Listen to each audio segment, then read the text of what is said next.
Good evening friend. चलिए अब हम लोग बातचीत करते हैं अगले हफ्ते के मार्केट के बारे में। तो जैसा कि पिछले कई हफ्तों से मेरा आउटलुक रहा है कि निफ्टी मंथली चार्ट पे 10,350 के ऊपर क्लोजिंग किसी भी कीमत पे नहीं होनी चाहिए।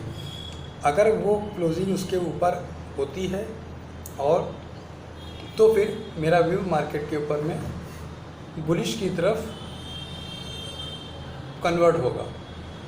अदरवाइज वहाँ से मेरे को लगता है कि उसके ऊपर क्लोजिंग नहीं होगी, मार्केट यहाँ से बेरिश है क्योंकि मंथली चार्ट के ऊपर में वो अभी भी निगेटिव जोन में कन्वर्ट ऑलरेडी हो चुका है। और जब भी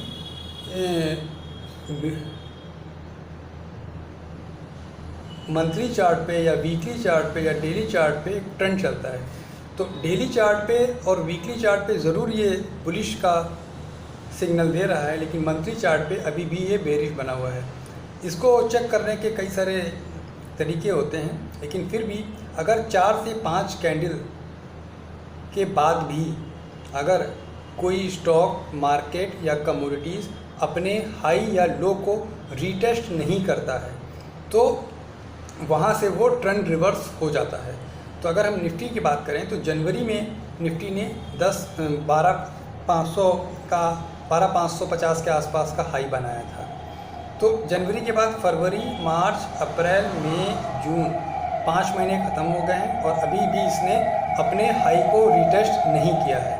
इसका मतलब ये ट्रेंड रिवर्स हो चुका है निगेटिव की तरह। अब बात करते हैं निगेटिव ट्रेंड की। अगर निगेटिव की तरह ट्रेंड चेंज हो चुका है तो वो निगेटिव जोन में 18 से 24 महीने तक रहता है। तो 18 से 24 महीने अगर मंथली चार्ट पे ये घटना घटी है तो फिर 18 से 24 महीने निगेटिव मार्केट बना रहेगा, क्योंकि वो मंथली चार्ट पे ट्रेंड उसका रिवर्स हो चुका है। तो अगले हफ्ते या अगले महीने के लिए मेरा व्यू है कि 10,350 का मंथली क्लोजिंग एंड पे अगर स्टॉप लॉस लगा के वहाँ पे सेल करें तो ज़्यादा है अच्छा होगा। और वैसे भी मार्केट में जो तेज़ी आई है, क्योंकि बहुत ज़्यादा गिर गया था मार्केट, उसकी वजह से ये रिट्रेसमेंट है। जो 12,500 से लेके 7400 समथिंग का बना था लो, और 74 से जो वापस ऊपर गया है वो रिट्रेसमेंट था, जो कि 10,000 के आसपास में होना था, लेकिन फिर भी यहाँ से 400-500 पॉइंट ऊपर जा चुका है। उसमें कुछ इवेंट्स का भी इन्वॉल्वमेंट था। जैसे अगर रिलायंस के चार्ट को देखेंगे तो रिलायंस अकेले 350 से 400 450 पॉइंट अकेले निफ्टी का ऊपर करके गया है। वो अकेला सिंगल स्टॉक, तो उसका भी इसमें हाथ था। तो और अब सेक्टर वाइज की बात करें तो जो मेरे को अभी चार्ट में दिखाई दे रहा है वो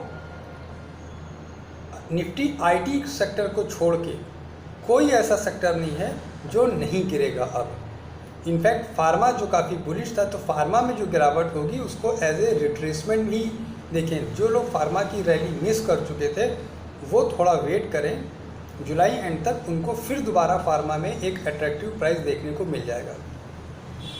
फार्मा हो गया और मीडिया सेक्टर हो गया, ये लोग इनमें काफ़ी अच्छी तेज़ी आई है इसमें।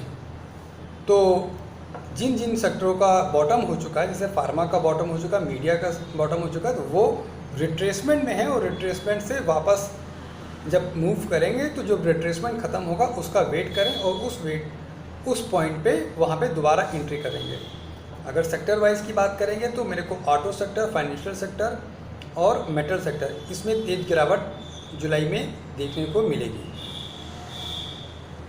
कमोडिटीज़ की बात करेंगे तो कमोडिटीज़ में ऑलरेडी पहले से कह चुके हैं वो ऑलरेडी बुलिश जोन में है। गोल्ड सिल्वर बाय में है, वो अब 1820 उसके बाद 1850 की तैयारी करेगा और आने वाले दिवाली तक हो सकता है कि वो 2050 को भी टच करे। क्रूड की बात करेंगे तो क्रूड में क्या हो रहा है कि जो उसका आपको याद होगा 76 से गिरा था 42 पे और 42 से वापस 66 तक गया था, और वो 66 से वापस जो नीचे आया था वो मतलब इसने जो 66 से जो नीचे की तरफ गया, मतलब 76 को नहीं टच किया, मतलब वो फेल किया बुलिश को, और 42 पे आने के बाद एक दिन के अंदर, मतलब जब ओपनिंग हुई तो 35% गिर के ये 31 पे आया था। तो जो ये 42 से 31 के बीच में जो गैप था, उस गैप को फिल करने के लिए गया था, वो गैप वहाँ पे फिल हो गया है। तो अब वो गैप फिल हो गया है, तो अब क्रूड नीचे की तरफ जाएगा। आने वाले हफ्तों में ये वापस आपको 30 के आसपास दिखाई देगा, और ये कहीं ना कहीं 25 से 30 के बीच में सेटलमेंट, इसका बॉटम हो चुका है। अब ये वापस 20 के नीचे नहीं जाएगा। तो जो 20 का मेरा व्यू था कि इसका बॉटम बन जाएगा, वो उसका बॉटम बन चुका है।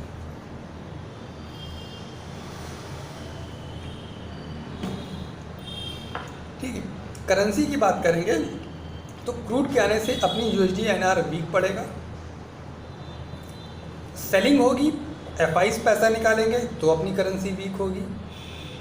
डॉलर इंडेक्स ऊपर जाएगा तो अपनी करेंसी वीक पड़ेगी। इस समय USD INR अब 76 को क्रॉस करके 77 की तरफ मूव करेगा, ये कंफर्म है, क्योंकि क्रूड से सपोर्ट मिलेगा नहीं, डॉलर इंडेक्स से सपोर्ट मिलेगा नहीं, मार्केट में सेलिंग होगी, FI से अपने को सपोर्ट नहीं मिलेगा। तो जो इस भ्रम में थे कि अब मार्केट यहाँ से बुल कर लेगा, तो वो एक बार फंडामेंटल को भी अगर देखें तो उनकी अंतरात्मा भी नहीं गवारा करेगी कि इस फंडामेंटल में मार्केट यहाँ पे से ऊपर चला जाएगा ना। लेकिन वो एक हम पॉजिटिव में हैं, इसलिए मार्केट पॉजिटिव में जाएगा, ये अपने अंदर एक अहम होता है। ठीक है, मार्केट के चार्ट को देखेंगे तो आपको पिक्चर पूरी क्लियर रहेगी, और ये आने वाले हफ्तों में फर्स्ट वीक में आपको ये पिक्चर पूरी दिखाई दे जाएगी कि मार्केट में एक्चुअल में बुल ट्रैप हुए हैं या बेयर ट्रैप हुए हैं। इसका अंदाज़ा आपको आने वाले समय में लग जाएगा। तो मार्केट में मेरा सुझाव ये है कि बहुत कॉशियस रह के काम कीजिए। जो थोड़ा वेट करना चाहते हैं तो 10,000 के ऊपर जब तक मार्केट है, मार्केट में बुलिश बने रह सकते हैं। लेकिन 10,000 का स्तर टूटने पे आप ये मान के चलिए मार्केट में तेज़ गिरावट होगी, बहुत तेज़ गिरावट होगी। इस चीज़ का विशेष ध्यान रखिए। डाउ जोन्स, नैस्डैक को आपने देखा ही होगा, डाउ जोन्स को भी देखा ही होगा कि वो 10,300 तक का गया, और वहाँ से फ्राइडे को जो क्लोजिंग हुई है वो 9850 के आसपास क्लोजिंग हुई है। मतलब ऊपर से वो रिवर्स हो गया, और वो ऐसे समय में उसने हाई बनाया कि वो जो जानकार नहीं भी है मार्केट का, वो भी समझ सकता है कि ये केवल ट्रैपिंग है, कि जिस समय पूरी दुनिया में ग्लोबल स्थिति बहुत ही ख़राब है, इंडिया चाइना को लेके हो या चाइना US को लेके हो, प्लस कोरोना की गिनती दिन पर दिन, कोरोना संक्रमित की गिनती दिन पर दिन बढ़ रही है। कई जगह पे दोबारा लॉकडाउन की स्थिति बन रही है, और अमेरिका और देशों की तो हालत बहुत ही ख़राब है। इंडिया की हालत भी शायद 5 लाख की फिगर पहुंच गई है। ये तो वो हालत हो गई कि जब रस्सी को हम लोग सांप समझ रहे थे, और अब एक्चुअल सांप है तो उसको रस्सी समझ के कोरोना के साथ उसको बिहेव कर रहे हैं। तो ट्रेडिंग पॉइंट ऑफ व्यू से पोजीशन अपनी ध्यान रखिए, अपनी पोजीशन में स्टॉप लॉस का विशेष ध्यान रखिए। ट्रेंड के अगेंस्ट कतई मत जाइए। ट्रेंड अगर निगेटिव है वो आप पे डिपेंड करता है कि आप ट्रेंड को वीकली बेसिस पे देख रहे हैं, मंथली बेसिस पे देख रहे हैं, या फिर आप उसको आवरली बेसिस पे देख रहे हैं। हर टाइम फ्रेम पे ट्रेंड आपको अलग दिखाई देगा। इस चीज़ का विशेष ध्यान रखते हुए आप लोग उस पर ट्रेड कीजिए। तो अगले हफ्ते के लिए IT को छोड़ के बाकी मेरा नेगेटिव व्यू है। कमोडिटीज़ में gold silver buy, copper down, और NG डाउन, और खाली क्रूड डाउन। गोल्ड सिल्वर को छोड़ के बाकी सब कमोडिटीज़ में डाउन, मार्केट इनफैक्ट डाउन। ठीक है ना। तो चलिए आज के लिए बस इतनी रखते हैं, बाकी जैसा दिखाई देगा उसके हिसाब से करेंगे। हम लोगों का मैम अपना वहाँ पे BTST तो देती ही हैं, अगर किसी को कोई क्वेरी हो तो उस पर आप पूछ सकता है। और इनबॉक्स में किसी को कोई क्वेश्चन पूछना हो इनबॉक्स में कर लीजिएगा। जो मेरा पोर्टफोलियो का प्रोजेक्ट चल रहा था उसमें मैं चेंजेस नहीं करूँ। मेरे को पता है कि मार्केट नीचे आएगा, फिर भी हम उसमें से प्रॉफिट बुकिंग नहीं कर रहे हैं, करेंगे, क्योंकि ये वो लॉन्ग टर्म के लिए है। अभी फर्स्ट फेज़ की बाइंग करवाई है, सेकंड फेज़ की बाइंग अब जब ये रिट्रेसमेंट नीचे आएगा तो हम इसमें सेकंड फेज़ की बाइंग के लिए जो सेलेक्टिव स्टॉक हैं जो 50 कंपनियों की जो लिस्ट मैंने वहाँ पे मेंशन कर रखी है उसमें से कुछ स्टॉक हम इसमें ऐड करेंगे। तो चलिए आज के लिए बस इतनी रखते हैं। आप लोगों के सहयोग का बहुत बहुत धन्यवाद। और एक बात और मैं कहना चाहूँगा कि जो ग्रुप में बहुत सारे स्पैमर आ गए हैं उनको आप लोग रिपोर्ट टू एडमिन करें, जिसको आइडेंटिफाई करने में आसानी होगा और उनको ब्लॉक करने में आसानी होगा। नमस्कार।